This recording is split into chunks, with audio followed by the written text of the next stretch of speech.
Remember when 1 year ago I said, I'll be back in a week? It is possible to complete my pledge before Sunbreak comes out. Because I've only got 3 monsters, and Lucent Nargacuga is super easy to beat. It's been so long. Welcome back, my very patient classy crew, to the final 3U journal. I can finally say, pledge complete. All of the monsters have been slain. I have finally gone back and cleaned up some old outstanding tasks. Every single monster in Monster Hunter 3U, making this my 4th potentially pledge of Monster Hunter complete. I'm losing track of these things, but it feels amazing to finally be here and share. This is done. I can move on. This weight, this heavy cloud above my head is no longer here. I can just focus on 4U and oh my god, there's so many Sunbreak quests. There is so many Sunbreak quests. I'm not done with Sunbreak anytime soon. Anyways, if you're just joining, let's recap, because I doubt many of you remember what happened. In fact, I forgot what happened in my last 3U journal. I had to go back and watch my journal. I was shocked to see how confident I was about Lucent Nargacuga. In my last journal, I'm like I said, 3 monsters left. I'm very confident Lucent Nargacuga is gonna die. And then I was like, oh, how hard can Savage Devil Joe be? And then Abyssal Laggy, I didn't know anything about it. So those were the 3 monsters that were left. And I was like, I can finish 3U before Sunbreak. I'm just like, what was wrong with you? What happened? Honestly, in hindsight, when I think about it, I was so tired of the Wii U crashing. It was wearing down on me. And the hype of Sunbreak was pressuring me to be like, I don't want to be playing this old game with my garbage hardware that's falling apart when everybody's having fun, wire bugging, swinging around, killing new monsters in Sunbreak. So anyways, that's why we're here a year later, and it took a while to finish 3U, but we finished it. Another problem was my hunter rank was so low, I could only do these end quests in multiplayer because I couldn't access them myself. So I was down a kid, and I was dependent on this online connectivity, which was, for the save screen, no good, because that meant that I could have beaten Lucent Narga or been close to the end, and the Wii U could have frozen, so I did not want to do that. Well, luckily, over the past year, I've been off on a distant journey with Blue, grinding on the side and raising my hunter rank, unbeknownst to all of you, so that I could come out of hiding with hunter rank 70 with the Abyssal Laggy completely unlocked and being able to go into these quests by myself with no online connectivity. Now I gotta come clean here and share an update. Some of you did not believe I was out training with Blue in the mountains for the past year and coming out with, I went from hunter rank 30 to hunter rank 70. And I'm not the type to lie to you. I'm gonna be honest. What we did is somebody built a quest or tweaked a quest to get more experience. And so I did grind off stream with Blue and Immortal, and we just did a quest over and over that basically gave an increased amount of experience points so I could get my hunter rank up, and it took about an hour or 2 to do that. Now, some of you might call foul and say, that's not true, or that's not good, you didn't do it the right way, and I will argue back. All I did was went into a hyperbolic time chamber. All I did was took what could have been a 20-30 hour grind fest and shortened it to 2 hours. And if you're not okay with that, I respect that. I'm okay with that. But the truth is, I have very limited time, and to have grinded 20-30 hours just to be able to take on these fights the way that they were intended to was an unnecessary punishment that I just didn't feel was necessary. It's just ultimately a waste of my time, and I value my time so much that I really want to get through this quest, and I think it was a legit way to just access the content that was otherwise locked behind some terrible time walls. You know, we all talk about paywalls and how garbage paywalls are.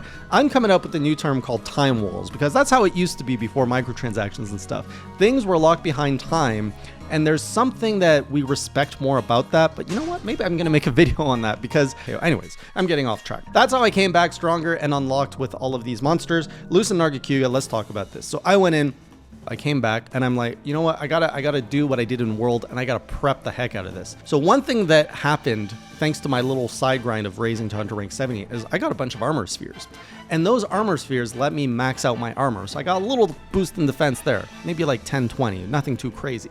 Then I got I started looking more into drugs. So in 3U, I've been very light in the in the items I bring. This time, like, no, I'm gonna put all of the odds on my side. And one thing I've really learned out of my Sunbreak pledge is the strength of the Super Mega Dash Juice or something, the thing that keeps your stamina going, and you don't have to, and like, I'm like, this is great because in the arena with Lucent RDQ, I'm always rolling and moving and everything. I gotta be maneuverable. So if I have this drug, so now I'm landing in the arena and I'm like, okay, first Mega Dash Juice, instant stamina, Demon Drug, Mega Armor Skin. I'm just chugging everything. And then I'm going into the arena and man, I died quite a few times. This was hard. I kept getting hit by the little poison spikes. I eventually got better at kind of like dodging some of his moves, especially his spinny move. I could like hop through it, which is crazy because I looked into it and the switch axe hop is I think a 0.2 second in invulnerability. And you can increase that with evade window to 0.4 seconds, which sure it's double, but it's still exceptionally short. It's less than half a second. So having 2 kids really helped. It helped create a few more distractions and openings. I got a few more buffs and heals from it. But this fight grinded on. In the version that I actually won, I was down to my last cart. I had used up all my potions, all the potions I could craft, all the potions I could drink, no antidotes left, and I was poisoned. My health was going down, and I was like, I'm 30 minutes into this fight. He must be close to dying.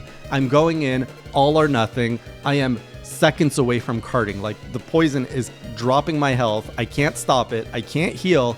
I'm in this intense battle with this guy. He's gonna cart me, but who cares? Let's swing the switch axe. And then the victory music just like came from the heavens and da da da da, and I beat him. And it just the freaking amount of rush. I don't know if you know what it's like to like think about a failed fight for over a year to finally have that completed in such a like tight time frame. Like that is the freaking Monster Hunter experience. It felt freaking amazing. Anyways, Lucent Nargacuga is dead.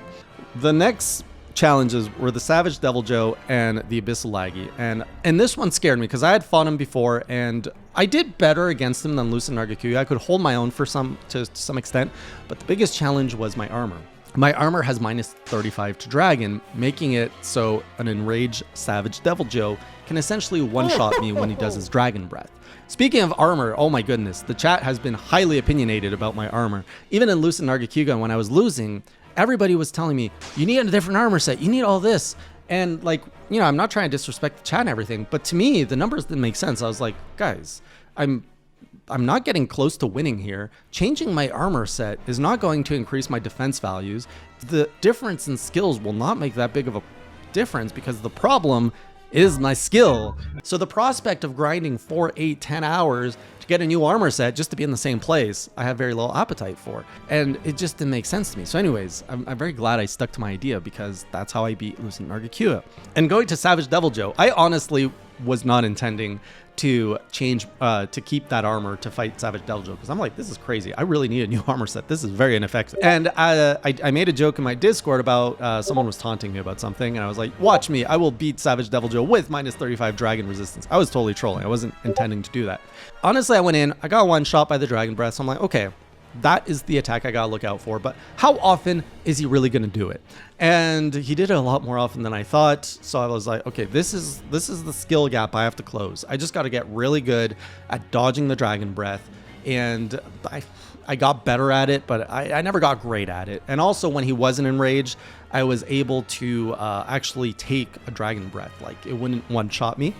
And whenever he would defense down me with his drool, all I had to do was eat I think it was there was another drink, another potion. I think it was a Might Seed, if I remember correctly, or an Adamant Seed. It would buff my defense and get rid of that, so I couldn't get one shot. If my defense was down, he was enraged, and he Dragon Breath, one shot. So I just had to avoid that combo. And it was a really good fight. Like, Savage Devil Joe is intense. He's a brute, so it's very different than the Lucent Nargacuga, which is fast and speedy. He's just in your face and he's swinging his tail, but there were so many more openings where I could go in and just go slash the pickle, slice the pickle, here we go.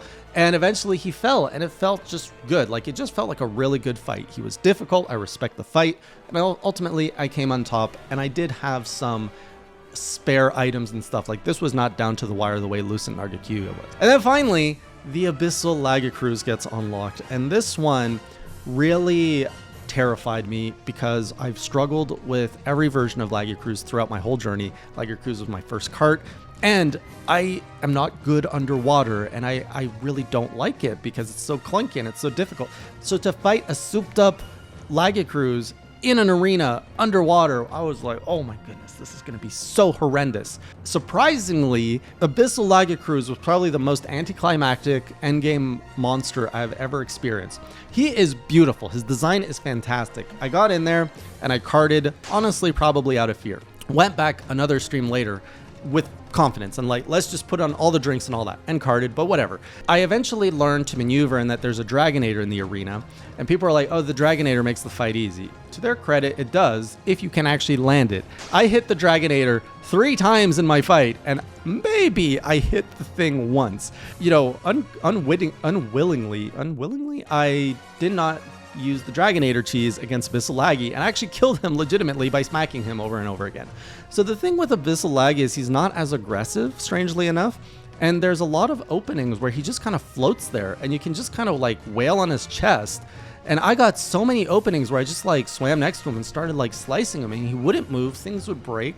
And I'm just like, this is weird. After the last 2 fights, it's just weird that he just stays there and takes it. And there is one move that messed me up. It's when he Thunder Blighted me, and which then stunned me, and then he did like his super fast torpedo and just carded me that way. So another thing I had to look out for was Thunder Blight. Luckily, the kids kept a lot of the aggression off of me, which helped tremendously.